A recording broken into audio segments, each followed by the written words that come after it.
За асуулт гэхээсээ илүү бас санал байна. Монгол улсын үндсэн хуулийн 14-р зүйлийн 2-т хүнийг үндэс угсаа хил, арсны өнгө, нас хүүс, нийгмийн гарал, байдал, хөрөнгө чинээ, эрхэлсэн ажил, албан тушаал, шашин шүтлэг, үзэл бодол, боловсрлоор нь ялгарлан гадуурхаж үл болно. Хүн бүр хууль зүйн этгээд байна гэдэг ийм залт байна. Нөгөө талд болохоор улсын хурлын гишүүн чуулганы танхимд хэлсэн үгэндээ хариуцлага хүлээдгүй гэдэг бас нэг ийм залт байгаа. Тэгэд энэ чуулганы танхимд хэлсэн үгэндээ хариуцлага хүлээдгүй гэдгийн дор эргээд юу болж байгаа вэ гэхээр энэ үндсэн хуулийн 14-2 дугаар зүйлийг зөрчдөг. Үргэлж нэгнийгээ янз бүрээр хилдэг. Хүнийг энэ үндсэн хуулийн 14-2 дээр байгаа зүйл залтыг зөрчиж байгаа. Доромжлох, үг хэлээр гутаах, сүрдүүлэх, чуулганы танхимаас гараад ч гэсэн тийм явдал болдог. Тэгээ энэ асуудлыг жишээлбэл нэгэнд дэгийн асуудлыг ярьж байгаа учраас би бас хэлье гэж бодож байна. Тэмдэглүүлээд. Тэгэхээр энэ дээр бид нар цаашдаа ер нь яаж зохицуулалт хийх юм бэ? Энэ чуулганы дэгийн хууль дээр анхаарах хэрэгтэй. Нөгөө талд чуулган өөрөө байнгын хороодоос бүрддэг. Байнгын хороод нь өөр гэсэн үүрэгтэй.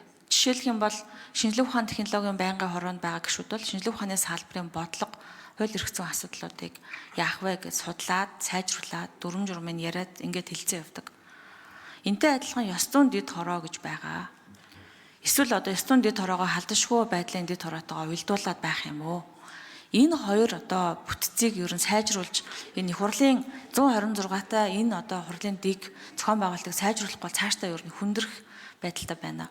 Яг л энэ ёс зүйн дэд хороо ч өөрөө эсвэл халдашгүй байдлын дэд хороо ч иргэдийн парламент итгэх итгэлийг бас хамгаалах нэг институт байх ёстой шүү дээ. Тэр талаас нь ажиллах ёстой. Тэгэхээр энэ дээр анхаарсан ямар нэгэн байдлаар цаашаа өргөжлүүлж зохицуулах хэрэгтэй гэж би бодож байна. За, ил тод байдал гэдэг ойлголт, хүртээмж гэдэг ойлголтыг бид нар хаана ярих хэрэгтэй байгаа.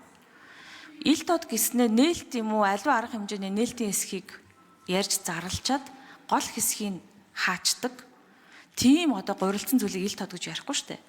Тэгэхээр ер нь энэ чуулганы хуралдаан дэг аливаа байнгын хорооч бай хурал нь ил тод байгаа бол эхнээсээ ил тод ойлгомжтой байх хэрэгтэй. Бүх хүнд. За, хэрвээ хаалттай байх ёстой бол хаалттай гормоор нь бүрэн утгаар нь байх ёстой.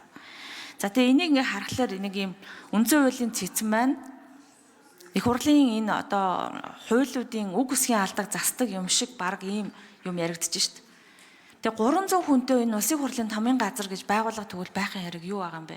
Ийм том хуулийн дээр ийм алдаа гаргаж байгаа бол босож жижиг хуулиуд ямар асуудлууд гардаг болоо. Энэ дээр бид нар бас анхаарах хэрэгтэй байх гэж бодож байна.